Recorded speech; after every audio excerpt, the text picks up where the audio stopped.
দশম শ্রেণীর ভৌতবিজ্ঞান ক্লাসে আবার সবাইকে স্বাগত। আজকে আমরা আলোচনা করব সমযোজী পদার্থের লুইস বিন্দু গঠন। যদিও এখানে যৌগ লেখা আছে, দেখো আমাদের সিলেবাসে কিন্তু কতগুলো মৌলিক অণুর কথা উল্লেখ আছে, সেজন্য এটা যৌগ না বলে সমযোজী পদার্থের বলাই ভালো। তাহলে লুইস ডট চিত্র মানে আসলে কি? দেখো, দুটো পরমাণুর মধ্যে যখন সমযোজী বন্ধন তৈরি হয় তখন এদের মাঝে একটা ইলেকট্রন জোড় সৃষ্টি হয়। তাহলে এদেরকে আমরা বলি বন্ধন জোড়। এবং এছাড়াও যারা বন্ধনে অংশ নিচ্ছে তাদের যোজ্যতা কক্ষে একাধিক ইলেকট্রন জোড় থাকে, যারা বন্ধনে অংশ নেয়নি তাদেরকে আমরা বলি নিঃসঙ্গ ইলেকট্রন জোড়। এই বন্ধন ইলেকট্রন জোড় এবং নিঃসঙ্গ ইলেকট্রন জোড়কে যদি আমরা বিন্দু বা ডট আকারে এঁকে প্রকাশ করি তাহলে অণুটার যে চিত্র হয় সেটাকে আমরা বলি লুইস ডট চিত্র বা ইলেকট্রন ডট চিত্র। তাহলে আমাদের সিলেবাসে এই অণুগুলোর কথা উল্লেখ করা আছে, এদের লুইস ডট চিত্র আঁকা আমাদের শিখতে হবে, এখান থেকেই আমাদের পরীক্ষায় আসবে। তাহলে আমরা একে একে এই অণুগুলোর লুইস ডট চিত্র কিভাবে আঁকা যায় সেই নিয়ে আলোচনা করছি। প্রথমে হাইড্রোজেন। তাহলে হাইড্রোজেনের আমরা জানি একটাই ইলেকট্রন আছে, তাহলে এর কে কক্ষে একটাই ইলেকট্রন। এরকম দুটো হাইড্রোজেন আছে, তাহলে এই হাইড্রোজেনের শেষ কক্ষের বা একটা ইলেকট্রন বা এই হাইড্রোজেনের কক্ষের ইলেকট্রন, এই দুটো ইলেকট্রন মিলে জোড় বাঁধছে। তাহলে জোড় বেঁধে কি তৈরি হচ্ছে? এই ইলেকট্রন জোড়। এবার এই ইলেকট্রন জোড় এই হাইড্রোজেনের অধীনেও আছে, আবার এই হাইড্রোজেনের অধীনেও আছে। তাহলে এইটা হচ্ছে এর ইলেকট্রন ডট চিত্র বা লুইস ডট চিত্র। তাহলে এখান থেকে আমরা এই ছবিটা দেখাতে পারি যে একটা ইলেকট্রন জোড় তৈরি হওয়া মানে হাইড্রোজেন হাইড্রোজেনের সমযোজী এক বন্ধন তৈরি হয়েছে। তাহলে লুইস ডট চিত্র আঁকতে দিলে তোমরা এইরকম ভাবে পরমাণুর ইলেকট্রন বিন্যাস লিখবে, সেখান থেকে কিভাবে জোড় সৃষ্টি হচ্ছে এবং ফাইনালি এই লুইস ডট চিত্রটা আঁকবে, তাহলে মনে হয় বোঝাতে সুবিধা হবে। তাহলে এটা হচ্ছে আসলে লুইস ডট চিত্র, আর বাকিগুলো ধাপে ধাপে কিভাবে এঁকেছি এবং এই লুইস ডট চিত্র থেকে আমরা অণুটার মধ্যে কি বন্ধন হয়েছে বা কটা হয়েছে সেটা দেখানো হলো। এবার আমরা চলে যাই F2। ফ্লোরিন, তার পরমাণু ক্রমাঙ্ক 9, তার মানে 2 আর 7, কে এবং এল কক্ষে 2 এবং 7। তাহলে ফ্লোরিন 1 2 3 4 5 6 এবং 7, আরেকটা ফ্লোরিন 1 2 3 4 5 6 এবং 7। তাহলে এই ইলেকট্রন এবং এই ইলেকট্রন মিলে জোড় বেঁধেছে, তাহলে তৈরি হয়েছে এই ইলেকট্রন জোড়।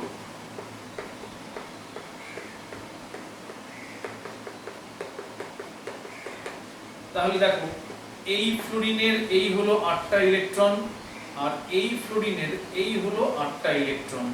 তাহলে এটা হলো F2 অণুর লুইস ডট চিত্র।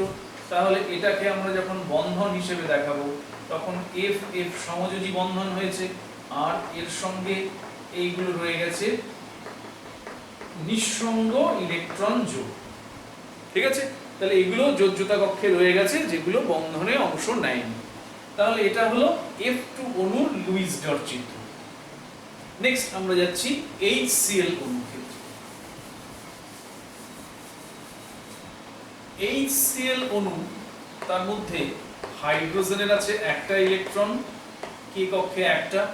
ক্লোরিন হলো পরমাণু ক্রমাঙ্ক 17, তাহলে 2 8 এবং 7, কে এল এবং এম। তাহলে এটা হলো এর যোজ্যতা কক্ষ। তাহলে হাইড্রোজেনের একটা ইলেকট্রন এবং ক্লোরিনের যোজ্যতা কক্ষে 1 2 3 4 5 6 এবং 7টা ইলেকট্রন। তাহলে এই ইলেকট্রন আর এই ইলেকট্রন মিলে ইলেকট্রন জোড় তৈরি করছে, এই জোড় তৈরি করেছে, আর বাকি এগুলো নিঃসঙ্গ জোড়। তাহলে এখান থেকে এই হচ্ছে হাইড্রোজেনের দুটো ইলেকট্রন পেয়ে হিলিয়ামের মতন হয়ে গেল, আর ক্লোরিন তার শেষ কক্ষে এই ইলেকট্রন জোড় তৈরির ফলে 8টা ইলেকট্রন পেয়ে গেল এবং নিষ্ক্রিয় মৌলের মতন ইলেকট্রন বিন্যাস লাভ করলো। তাহলে এটা বন্ধনটা আমরা এইভাবে দেখাই, তার সঙ্গে ক্লোরিনের রয়ে গেছে 3টে নিঃসঙ্গ ইলেকট্রন জোড়। তাহলে লুইস ডট চিত্র হলো এটা। ঠিক আছে, সবাই দেখে নিয়েছো। নেক্সট HCl যেভাবে এঁকেছি HFO ঠিক সেইভাবেই হবে। HF, তাহলে হাইড্রোজেনের একটা ইলেকট্রন, ফ্লোরিনের আছে 9টা ইলেকট্রন, তাহলে 2 আর 7, তাহলে হাইড্রোজেনের ইলেকট্রন এবং ফ্লোরিনের 7টা ইলেকট্রন। এবার এই ইলেকট্রন এবং এই ইলেকট্রন যদি জোট বাঁধে তাহলে ইলেকট্রন জোটটাকে আমরা এইভাবে লিখছি, এগুলো সব নিঃসঙ্গ জোট। তাহলে এটা হয়ে গেল হাইড্রোজেনের 2টো ইলেকট্রন এবং এই হয়ে গেল ফ্লোরিনের 8টা ইলেকট্রন। তাহলে দুজনেই নিষ্ক্রিয় মৌলের ইলেকট্রন বিন্যাস পেয়ে গেছে। তাহলে বন্ধনটা হলো HF সমযোজী এক বন্ধন, আর এইগুলো রয়ে গেল নিঃসঙ্গ ইলেকট্রন জোট। তাহলে লুইস ডট চিত্র হলো এটা হয়েছে। তাহলে HF এর লুইস ডট চিত্র শিখে গেল। এবার আমরা যাচ্ছি H2O জলের অণুর ক্ষেত্রে। H2O হাইড্রোজেন একটা ইলেকট্রন, কে কক্ষে একটা, অক্সিজেন পরমাণু ক্রমাঙ্ক 8, তাহলে 2 আর 6, তাহলে কে এবং এল কক্ষ বা শেষ কক্ষে ওর 6টা ইলেকট্রন আছে। তাহলে অক্সিজেনের 1 2 3 4 5 এবং 6, 5 এবং 6কে দুদিকে রাখা হলো, কেননা ও আরো 2টো ইলেকট্রন চায়, সে দুটো হাইড্রোজেনের সাথে ইলেকট্রন জোড় তৈরির মাধ্যমে সংগ্রহ করবে। তাহলে একটা হাইড্রোজেনকে এদিকে লিখছি, একটা হাইড্রোজেনকে এদিকে লিখছি, তাহলে এই ইলেকট্রন আর এই ইলেকট্রন একটা জোড় তৈরি করবে, এটা এবং এটা একটা জোড় তৈরি করবে। তাহলে কি দাঁড়াবে, অক্সিজেন তার সাথে এই হাইড্রোজেন, এই তো নিঃসঙ্গ জোড়গুলো, এই বন্ধন জোড়, এই তাহলে এই হয়ে গেল হাইড্রোজেনের 2টো ইলেকট্রন, এই হয়ে গেল হাইড্রোজেনের 2টো ইলেকট্রন এবং এই হয়ে গেল অক্সিজেনের 8টা ইলেকট্রন। ঠিক আছে, তাহলে এটাকে যখন আমরা লিখব অক্সিজেন তার সঙ্গে হাইড্রোজেন হাইড্রোজেন এবং এই যে দুটো নিঃসঙ্গ ইলেকট্রন জোড়।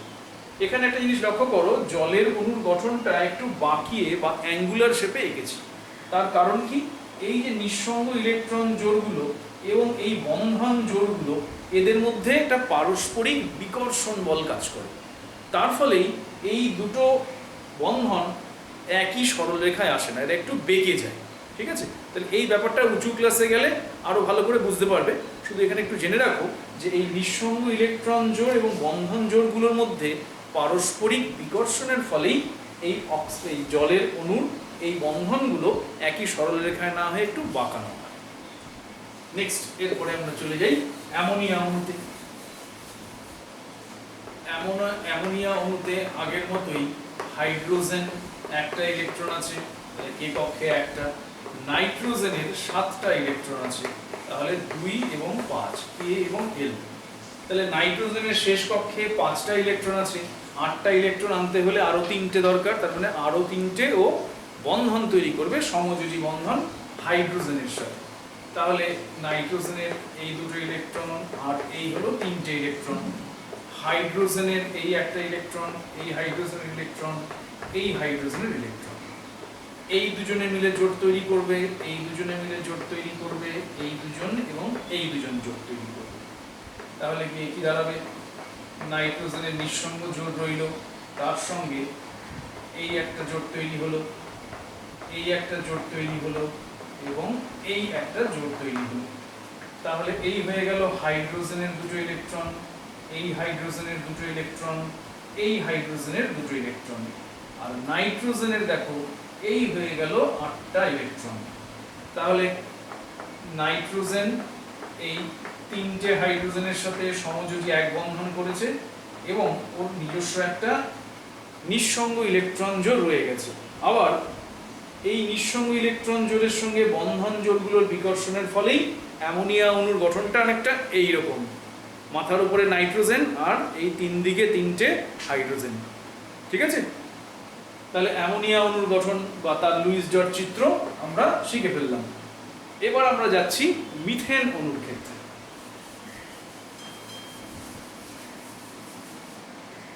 মিথেন অণুতে কার্বনের পরমাণু ক্রমাঙ্ক 6, তার মানে 2 আর 4, কে আর এল কক্ষে, হাইড্রোজেন তো আগের মতোই একটা ইলেকট্রন। তাহলে কার্বনের শেষ কক্ষে 4টে ইলেকট্রন, আরো 4টেও জোগাড় করবে 4টে সমযোজী বন্ধন গঠনের মাধ্যমে। তাহলে কার্বনের যোজ্যতা কক্ষের 4টে ইলেকট্রন লিখে ফেললাম, তার সঙ্গে হাইড্রোজেনের ইলেকট্রনগুলো আমরা কাছাকাছি লিখছি। এই এবার এই একটা জোড় তৈরি হবে, এই একটা জোড় তৈরি হবে, এই একটা জোড় তৈরি হবে এবং এই একটা জোড় তৈরি হবে। তাহলে এটাকে যদি আমরা আরেকবার লিখি,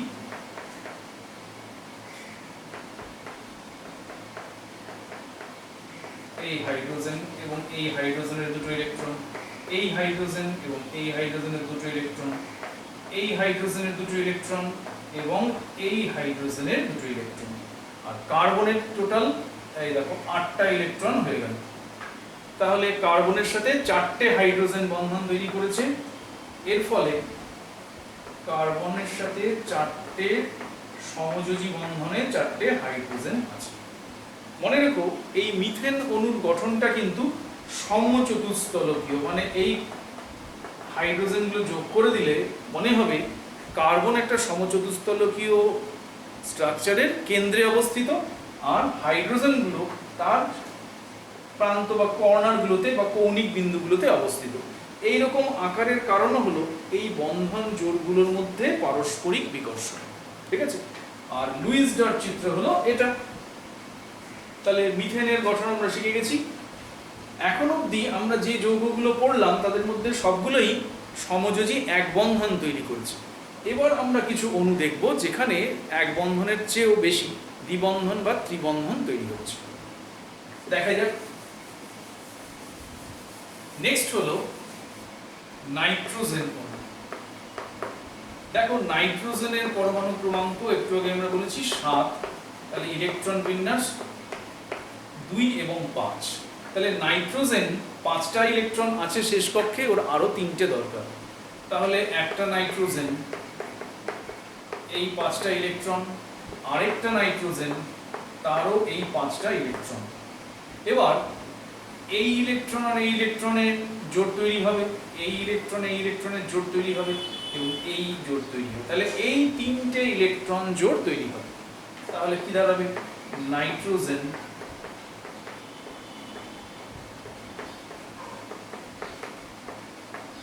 তাহলে এই নাইট্রোজেনের মোট কটা ইলেকট্রন হচ্ছে? 3 3 6 7 8। তাহলে এই হলো নাইট্রোজেনের 8টা ইলেকট্রন, আর এই নাইট্রোজেনের হলো এই 8টা ইলেকট্রন। তাহলে দুজনের মধ্যে 3টে ইলেকট্রন জোড় সৃষ্টি হয়েছে।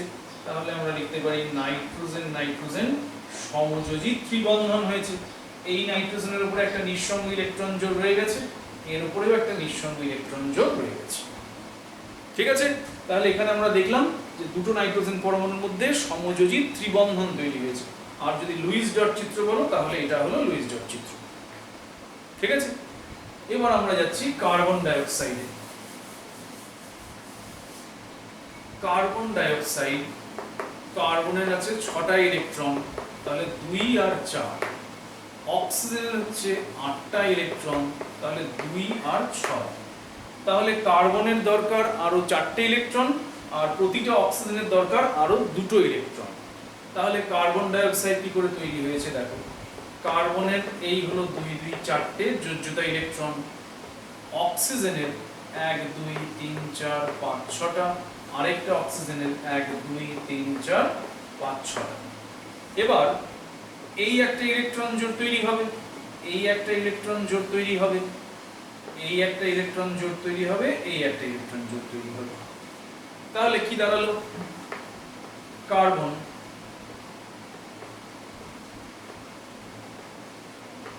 এই যে অক্সিজেন গুলো, তার সঙ্গে এদিকের অক্সিজেন,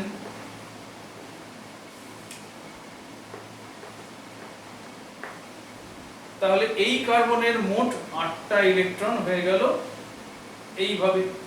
অক্সিজেনের দেখো এই অক্সিজেনের 8টা ইলেকট্রন হলো এইভাবে, আর এই অক্সিজেনের 8টা ইলেকট্রন হলো এইভাবে। তাহলে শেষমেশ আমরা কিভাবে দেখাবো? কার্বন অক্সিজেন দ্বিবন্ধন, এই দিকেও দ্বিবন্ধন, এই অক্সিজেনের উপরেও দুটো নিঃসঙ্গ ইলেকট্রন জোড়, এই অক্সিজেনের উপরেও দুটো নিঃসঙ্গ ইলেকট্রন জোড়। তাহলে এটা হলো কার্বন ডাইঅক্সাইড অণুর লুইস ডট চিত্র। ঠিক আছে, আমরা লুইস ডট চিত্র থেকে শেষমেশ আমরা একে সমযোজী বন্ধন আকারে কিভাবে আছে সেটাও লিখে দেখাচ্ছি। মনে রেখো কার্বন ডাইঅক্সাইড অণুটা কিন্তু সরল রৈখিক, তার মানে এটা এই তিনটে পরমাণু একই সরল রেখায় আছে।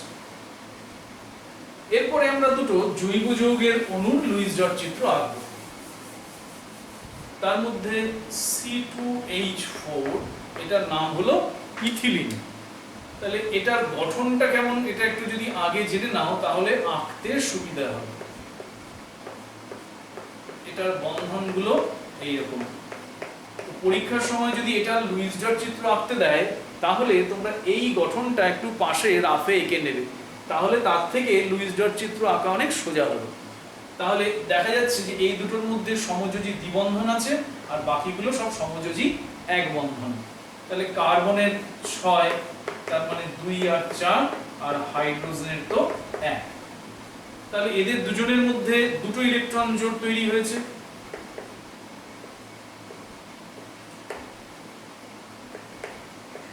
এই হাইড্রোজেনের সাথে, এই হাইড্রোজেনের সাথে, এই হাইড্রোজেনের সাথে, এই হাইড্রোজেনের সাথে। তাহলে এই হয়ে গেল হাইড্রোজেনের দুটো ইলেকট্রন, হাইড্রোজেনের দুটো ইলেকট্রন, হাইড্রোজেনের দুটো ইলেকট্রন, এই হাইড্রোজেনের দুটো ইলেকট্রন। তাহলে এই কার্বনের কটা ইলেকট্রন হচ্ছে দেখো, 1 2 3 4 5 6 7 8। তাহলে এই কার্বনের মোট ইলেকট্রন হচ্ছে 8টা। এই কার্বনের মোট ইলেকট্রন কটা হচ্ছে দেখো, এই 8টা। ঠিক আছে? তাহলে এই গঠনটাই কিন্তু যদি বন্ধন আকারে লেখা হয় তাহলে এইরকম গঠন হবে। তাহলে এটা হলো ইথিলিন অণুর গঠন। তোমরা যখন জৈব যৌগ পড়বে তখন দেখবে একে অ্যালকিন শ্রেণীর হাইড্রোকার্বন বলা হয়। অ্যালকিন শ্রেণীর হাইড্রোকার্বন জাতীয় যৌগ। শেষ যে যৌগটা পড়ে আছে এটা হলো অ্যাসিটিলিন, C2H2। তাহলে এর ক্ষেত্রেও গঠনটা আগে থেকে জানা থাকলে আঁকার সুবিধা হয়। তাহলে এটা হলো এরকম সরল রৈখিক গঠন এবং দুটো কার্বনের মধ্যে সমযোজী ত্রিবন্ধন আছে। তাহলে এই হলো কার্বনের 4টে ইলেকট্রন যোজ্যতা কক্ষে, আর এই কার্বনে রাখলাম এই 4টে ইলেকট্রন। তাহলে এরা তো পরস্পর সমযোজী বন্ধন তৈরি করবে ইলেকট্রন জোড় তৈরির মাধ্যমে। এদিকে হাইড্রোজেনের সাথে, এদিকে হাইড্রোজেনের সাথে। তাহলে এই হয়ে গেল হাইড্রোজেনের দুটো ইলেকট্রন, হাইড্রোজেনের দুটো ইলেকট্রন। আর এই কার্বনের 3 দুগুণে 6 7 8। তাহলে এই কার্বনের হয়ে গেল এই ইলেকট্রনগুলো, আর এই কার্বনের হয়ে গেল এই ইলেকট্রনগুলো। তাহলে এইটা হলো এদের লুইস ডট চিত্র।